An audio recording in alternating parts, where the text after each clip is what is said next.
नमस्कार दोस्तों। तो आपका स्वागत करते हैं हमारे चैनल ऑल कॉम्पिटेटिव एग्जाम में। आज का सेशन काफ़ी शानदार रहने वाला है क्योंकि आज मैं आपके लिए लेके आया हूँ हिस्ट्री के इंपॉर्टेंट क्वेश्चन। आज के क्वेश्चन का लेवल थोड़ा हाई रहेगा। वीडियो स्टार्ट करने से पहले अगर आप चैनल पे न्यू हैं तो चैनल को सब्सक्राइब कर ले क्योंकि हम आपके लिए इसी तरह की वीडियोस लाते रहते हैं जो कि आपके एग्जाम के लिए काफ़ी इंपॉर्टेंट रहती है। आज का सेशन स्टार्ट करते हैं। तो आज के सेशन की शुरुआत करते हैं। तुम्हारा पहला क्वेश्चन है द ऋग्वेदा कंटेन्स, ऋग्वेद में निहित है। तो बताइए इसका क्या आंसर है।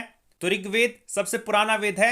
वेद आपके मेनली चार है, ऋग्वेद, अथर्ववेद, यजुर्वेद और सामवेद। ठीक है, सामवेद का संबंध गीत से है। तो बताइए ऋग्वेद का संबंध किससे है। तो इसका राइट आंसर हो जाएगा ऑप्शन नंबर ए, ईश्वर के सम्मान में ऋचाएं। ठीक है, तो आपसे यहां से पूछा जाएगा कि सूर्यदेव को समर्पित गायत्री मंत्र किस मंडल में है। तो आपका आंसर होगा तीसरे मंडल में। कौन से? तीसरे मंडल में। ठीक है, तो आपको ये सब यहां से याद रखना है। ठीक है, तुम्हारा नेक्स्ट क्वेश्चन है संगम युग के प्रमुख देव थे। तो बताइए इसका क्या आंसर है। तो इसका राइट आंसर हो जाएगा ऑप्शन नंबर बी, मुरुगन। ठीक है, कौन? मुरुगन। ठीक है, तुम्हारा नेक्स्ट क्वेश्चन है हेनसांग ने कंबोज राज्य का वर्णन किया। तो बताइए इसका क्या आंसर है। इसका राइट आंसर हो जाएगा ऑप्शन नंबर डी, राजपुरा में। कहां पर? राजपुरा में। ठीक है, हेनसांग किसके कार्यकाल में भारत आया था। तो ये आया था हर्षवर्धन के कार्यकाल में। ठीक है, मैंने आपको बताया था कि इसको कैसे याद रखना है। हर्षवर्धन है आपका ह से और हेनसांग भी आपका ह से है, तो आप इसे ऐसे याद रख सकते हैं। ठीक है, और एक और तीर्थयात्री था फाहियान। कौन? फाहियान। तो फाहियान किसके समय में भारत आया था। तो फाहियान आया था चंद्रगुप्त दो के समय। ठीक है, तो उसे ही हम विक्रमादित्य भी कहते हैं। ठीक है, तुम्हारा नेक्स्ट क्वेश्चन है बौद्ध धर्म का त्रिशूल आकार का प्रतीक प्रदर्शित नहीं करता। तो बताइए इसका क्या आंसर है। आपके ऑप्शन है धम्म, निर्वाण, संघ, बुद्ध।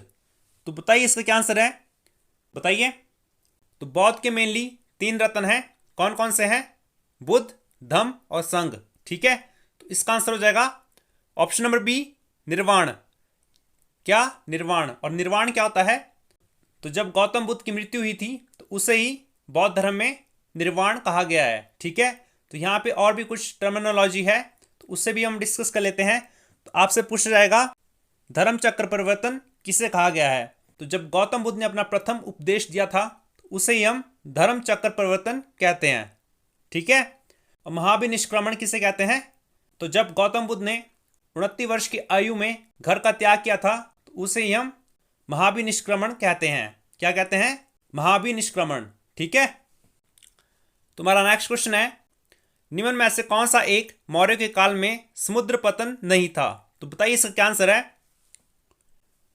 इसका राइट आंसर हो जाएगा ऑप्शन नंबर डी, पैठन। ठीक है, तुम्हारा नेक्स्ट क्वेश्चन है यवनिका प्रयोग की शुरुआत द्वारा भारतीय रंगमंच के विकास के लिए कौन जिम्मेदार है। तो बताइए इसका क्या आंसर है।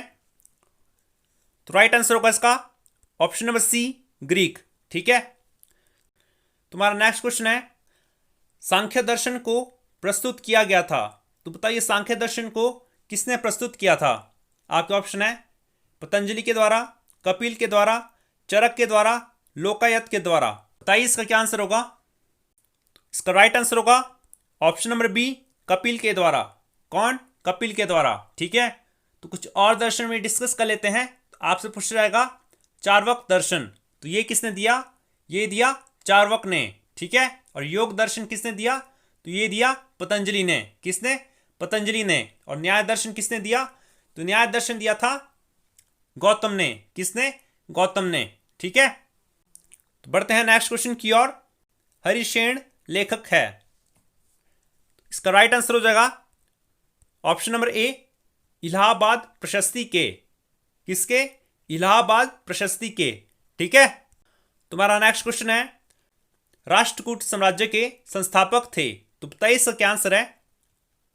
इसका राइट आंसर हो जाएगा ऑप्शन नंबर डी, दंती दुर्ग। कौन? दंती दुर्ग। ठीक है, तुम्हारा नेक्स्ट क्वेश्चन है सूरावर्दी संघ मुख्यतः स्थापित किया गया था। तो बताइए इसका क्या आंसर है। इसका राइट आंसर हो जाएगा ऑप्शन नंबर डी, उत्तर पश्चिमी भारत में। कहां पर? उत्तर पश्चिमी भारत में। ठीक है, हमारा नेक्स्ट क्वेश्चन है जागीर व्यवस्था को पुनः किसने लागू किया? तो बताइए इसका क्या आंसर है। आपके ऑप्शन है रजिया सुल्तान, फिरोज शाह तुगलक, अलाउद्दीन खिलजी, गयासुद्दीन बलबन ने। तो बताइए इसका क्या आंसर है। इसका राइट आंसर होगा option number B, Firoz Shah Tughlaq ने। किसने? फिरोज शाह तुगलक ने। ठीक है। तो आपको क्वेश्चन पूछ जाएगा गुलाम वंश की स्थापना किसने की? तो आपका आंसर होगा कुतुबुद्दीन ऐबक। ठीक है। क्वेश्चन आपसे इस तरह भी बन सकता है गुलाम वंश का वास्तविक संस्थापक कौन था?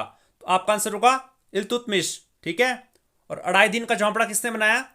तो ये बनाया था कुतुबुद्दीन ऐबक ने। और कहां पर स्थित है? तो ये स्थित है अजमेर में। कहां पर? अजमेर में। ठीक है। गयासुद्दीन बलबन से आपको क्या याद रखना है? तो इसने लौह और रक्त नीति इंट्रोड्यूस की थी। कौन सी? लौह और रक्त नीति। ठीक है। ऑप्शन नंबर सी दिया आपका अलाउद्दीन खिलजी।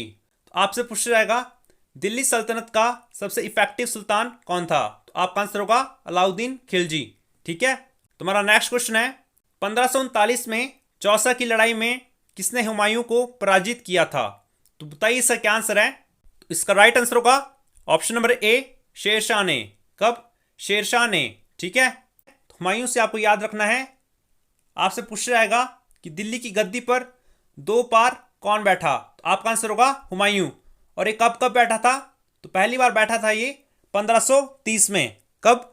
1530 में। और दूसरी बार कब बैठा? तो दूसरी बार बैठा ये 1555 में। कब? 1555 में। ठीक है। और इसने 2 महत्वपूर्ण लड़ाइयां लड़ी। पहली थी इसकी चौसा की लड़ाई, जो कि हुमायूं और शेरशाह के बीच लड़ी गई। और दूसरी लड़ाई कौन सी लड़ी इसने? तो इसने लड़ी थी बिलग्राम का युद्ध। कौन सा? बिलग्राम का युद्ध। तो ये कब हुआ था? तो ये हुआ था चौसा के 1 साल बाद, यानी 1540 में। ठीक है। आपसे पूछा जाएगा मुगल वंश में ऐसा कौन सा शासक था जिसकी मृत्यु सीढ़ियों से गिरने के कारण हुई थी? तो आपका आंसर होगा हुमायूं। ठीक है। इसकी मृत्यु हुई थी पुस्तकालय में। और उस पुस्तकालय का क्या नाम था? तो उसका नाम था दीनपनाह। क्या? दीनपनाह। ठीक है। तो आपको यहां से ये सब याद रखना है। ठीक है। नेक्स्ट क्वेश्चन है किस वर्ष ईस्ट इंडिया कंपनी ने बंगाल में एक फैक्ट्री स्थापित की थी? तो बताइए इसका क्या आंसर है। आपके ऑप्शन है 1650, 1651, 1652, 1649। बताइए। इसका राइट आंसर होगा ऑप्शन नंबर बी, 1651 में। और कहां पर की थी?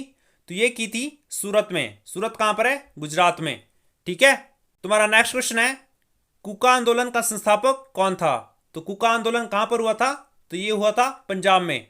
ठीक है। तो बताइए इसका क्या आंसर होगा। तो इसका राइट आंसर होगा ऑप्शन नंबर सी, भगत जवाहर मल। कौन? भगत जवाहर मल। ठीक है। तो आपको कुछ और विद्रोह भी याद रखने हैं। आपसे पूछा जाएगा पावना विद्रोह। ठीक है। तो पावना विद्रोह कहां पर हुआ था? तो ये हुआ था बंगाल में। और कब हुआ था? तो ये हुआ था 1873 में। कब? 1873 में। ठीक है। और नील विद्रोह कब हुआ? तो ये भी बंगाल में हुआ था। तो ये हुआ था 1859 में। कब? 1859 में। ठीक है। 1908 में बाल गंगाधर तिलक को 6 वर्ष का कारावास हुआ और उन्हें भेज दिया गया था। तो बताइए इसका क्या आंसर होगा। इसका राइट आंसर होगा ऑप्शन नंबर सी, मांडले। कहां पर? मांडले में। ठीक है।